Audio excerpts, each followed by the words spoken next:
पर्वतों में श्रीशैलश्च सुमेरुश्च पर्वतो गंधमादनः। श्रीशैल सुमेरु पर्वत और गंधमादन माने बद्रीनाथ धाम, हिमालय पर्वत आदि ये सर्वश्रेष्ठ हैं। सरोवरों में मान सरोवर, बिंदु सरोवर, अच्छोद सरोवर, पंपा सरोवर और नारायण सरोवर ये श्रेष्ठ सरोवर हैं। आश्रमों में बदरिकाश्रम, वामनाश्रम और सतयूपाश्रम ये प्रसिद्ध श्रेष्ठ हैं, जहाँ पर मुनियों ने तपस्या करके भगवती देवी की स्थापना पूजन करके और परम सद्गति को प्राप्त किया है। एक बार जी आचार्य जी, एक बार की बात है, वृंदावन में सत्संग हो रहा था, तो वैसे पुराणों में तो गंगा जी की महिमा बहुत वर्णन आया है। निम्न गानाम यथा गंगा, देवानाम अच्युतोदय यथा, वैष्णवानाम यथा शंभु, पुराणानाम इदम तथा। भागवत में भी गंगा की महिमा गाई गई है, विष्णु पुराण में भी गाया है। हजारों योजन से यदि कोई गंगे गंगे ब्रूयात, गंगा गंगा कहता है तो समस्त पापों से मुक्त होकर के दिव्य विष्णु लोक को प्राप्त होता है।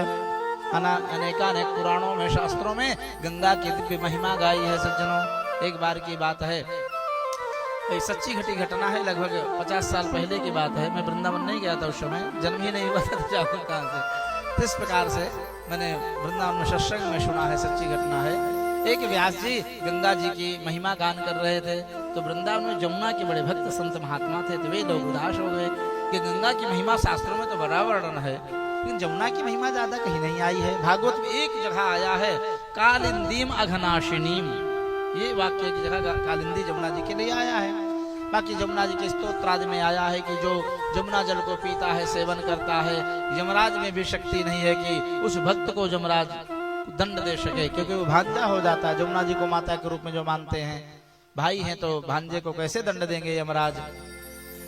तो जमुना के भक्त और गंगा के भक्तों में विवाद हो गया, संवाद हो गया। वे अपने जमुना जी की बड़ाई करते हैं, वो गंगा जी की बड़ाई करते हैं। तो समय में जीव गोसाई जी संभोता थे, पुरानी बात है, तो जीव गोसाई जी के पास ये बात गई है, आप कृपा करके बताइए। संवाद हुआ तो निर्णय कोई दूसरा करेगा, भाई सरपंच बने तो निर्णय करे ठीक से, ज्ञानी महान पुरुष हो। तो जीव गोसाई महात्मा जी के पास गंगा और जमुना जी के भक्त गए हैं, अपनी अपनी बात कही कि आप बताइए महामुनि कि गंगा जी श्रेष्ठ है कि जमुना जी श्रेष्ठ हैं। अब जब गंगा के भक्तों ने पहले अपना निवेदन किया, तो महात्मा ने भी गंगा की दिव्य महिमा का गान किया। किशन जी, गंगा जी का कोई महिमा का अंत नहीं है कि गंगे गंगे तियो ब्रूयात योजनानां शतैरपि सर्व पाप विनिर्मुक्तः विष्णुलोकं स गच्छति। इतना ही नहीं, अन्य पुराणों में तो बड़ा विस्तार से गंगा जी की महिमा गाई है। भागवत जी में भी वर्णन आया है, यज्जल सुपरसमात्रेण ब्रह्मदंड हतायपि सगरात्मजा दिवम जगमुः केवलम देह भस्मभिः। ध्यान देना, सगर के पुत्रों जो कपिल के क्रोधाग्नि में भस्म हो गए, उन्होंने कभी गंगा जी का दर्शन नहीं पाया था, गंगा का जलपान नहीं किया था, स्नान नहीं किया था, मात्र उनके राख की ढेरी में गंगा जी का स्पर्श हुआ था, और वे सब दिव्य लोक को प्राप्त हुए, मुक्त हो गए भवसागर से। नहीं ये तत् परमाश्चर्यम स्वरधुन्याय दिहोदितम अनंत चरणाम्भोज प्रसूताया भवच्छिदः। गंगा जी का प्राकट्य भगवान के चरणार बिंद से हुआ है। अंगुष्ठ के नख से ब्रह्मा जी ने वामन अवतार में धो करके रखा था चरणोदक। तो गंगा जी की महिमा उन्होंने भी गाई। तो जमुना जी के जो भक्त संत महात्मा रोज जमुना जी स्नान करते थे, वे बेचारे दुखी होते जा रहे, लगता हमारी बात फेल हो जाएगी, हम हार जाएंगे। अब सज्जनों, उन महात्मा ने आगे देखा कि जमुना जी के भक्त संत महात्मा उदास हो रहे हैं, गंगा जी की स्तुति कर चुके जब महात्मा निर्णय कर रहे थे जो, तब उन्होंने कहा, हे गंगा के भक्तों, अभी तक मैंने तुम्हारी गंगा जी की भक्ति गाई, महिमा गाई उनकी, लेकिन आप लोग जानते नहीं हो, जिन भगवती गंगा का मैंने आप लोगों से स्तवन किया, पुराणों में शास्त्रों में स्तवन किया गया है ऋषि मुनियों के द्वारा, वे गंगा जी भगवान नारायण की चरणोदक हैं, उनकी दासी हैं मूर्तिमंत रूप में। और जमुना जी कौन है? द्वारकाधीश भगवान नारायण श्री कृष्ण की महापट रानी, अष्टपट रानियों में है, अर्थात राजरानी है। अब मैं क्या कहूं, आप स्वयं निर्णय कर लो। जो महारानी है वो महान होती है कि जो दासी है वो श्रेष्ठ होती है। जमुना जी के भक्त गदगद होकर के ताली बजाए आनंद में डूब गए। जमुना जी महान है गंगा जी से, ऐसा सोचने में कोई गलत बात नहीं होगी, क्योंकि वो महारानी है भगवान नारायण कर, वो दासी है सज्जनों। लेकिन तत्वतः को बड़ छोट कहत अपराधो, तत्वतः सब एक ही सगी बहन है सज्जनों। ये तो लीला है, आपस का संवाद है सज्जनों ऋषि मुनियों का। इस प्रकार से कहा है द्रव्य की शुद्धि करनी चाहिए, क्रिया की शुद्धि करनी चाहिए, जिससे मन की शुद्धि होती है। जब मन शुद्ध होता है तभी मन में ज्ञान का उदय होता है। और ध्यान देना, इस कलिकाल में मन को पावन बनाने के लिए, ज्ञान और भक्ति की प्राप्ति के लिए सत्संग ही सबसे महान है, श्रेष्ठ है।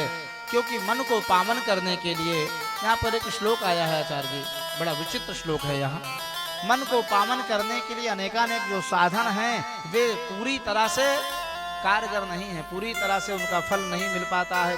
क्या क्या कि न वेदा न च शास्त्राणि न व्रतानि तपांशिना न मखाना च दानानि चित्त शुद्धेस्तु कारणम।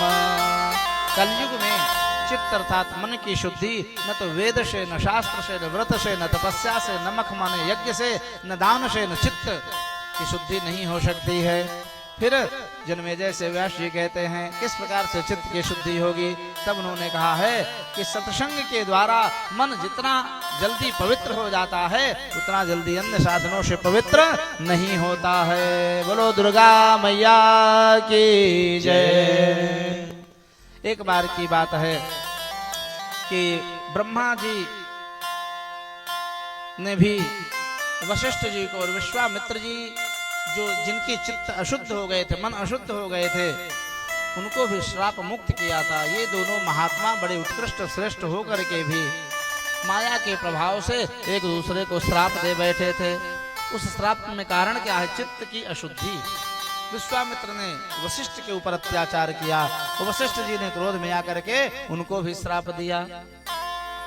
इतने श्रेष्ठ महान होकर के, ऋषि मुनि होकर के भी वशिष्ठ जी बाद में मित्रा वरुण के द्वारा जन्मे हैं। इस प्रकार से यस्मिन् यज्ञ समाराध्या श्रीदेवी जगदाम्बिका 5000 वर्ष तक। एक बार की बात है कि परम तपस्वी वशिष्ठ ऋषि ने अपने जजमान निमि को ही श्राप दे दिया, लोभ में आकर के, चित्त शुद्ध होने के कारण। लोभ के कारण चित्त शुद्ध हो जाता है।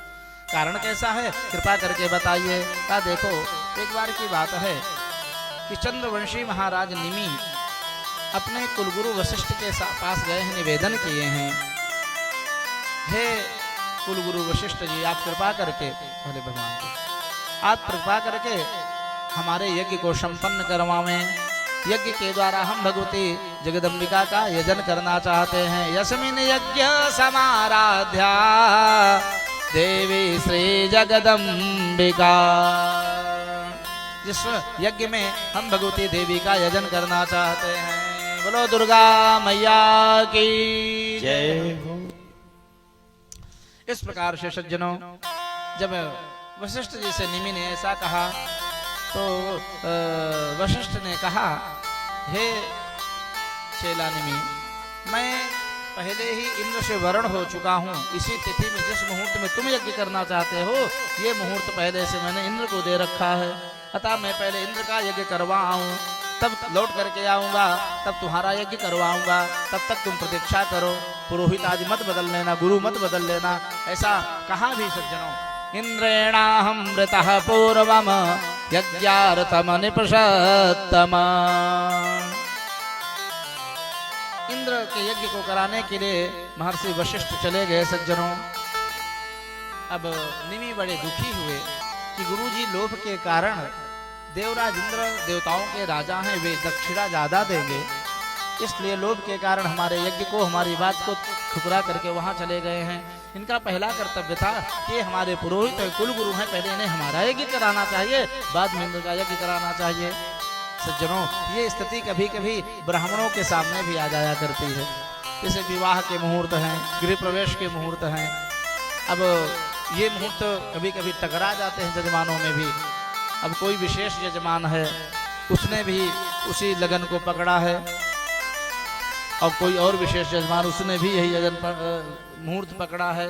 अब हमारे शुक्ला जी मान लो कभी फंस जाए तो भैया बड़ी बुद्धि से विप्र देवता काम करते हैं, दोनों को समझाते हैं। अब चूंकि क्षेत्र एक है तो अब सब गाड़ी का समय, तो भैया दोनों जगह 2-2 घंटा समय देकर के सांत्वना मिल जाती है। लेकिन स्वर्ग लोक में यज्ञ कराना, पृथ्वी लोक में यज्ञ कराना सर्वथा संभव है, एक साथ ऐसा कर पाना मुश्किल है।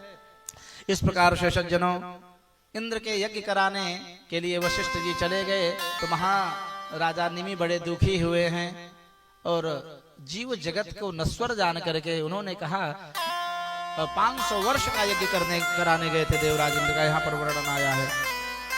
अतः समय ज्यादा लगेगा, कहीं ऐसा ना हो काल का तमाचा लगे, इसलिए गौतम ऋषि को इन्होंने आचार्य बनाया है, कुलगुरु के रूप में निमंत्रण किया है, और उनको वर्ण करके यज्ञ का कार्य सब तैयारी करके कराना प्रारंभ कर दिया है। गंता सिधन लोभेन लोभाकुलित चेतसः, निमि ने वशिष्ठ जी के लोभ के कारण चित्तवृत्ति को अशुद्ध पाया, इसलिए पुरोहित बदल दिया, अपना यज्ञ कराना था इसलिए। अब सज्जनों, काफी समय बीता है, जब वशिष्ठ यज्ञ करा करके लौटे तो इनका यज्ञ और बड़ा था, अभी चल ही रहा था।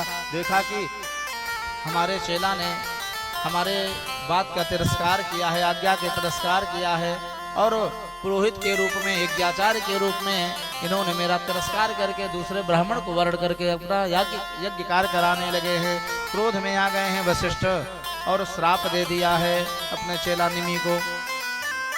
यस्मात् त्वं मां गुरुं त्यक्त्वा कृत्वान्यं गुरुमात्मनः पतित्विदं शरीरम ते विदेहो भव भूपते।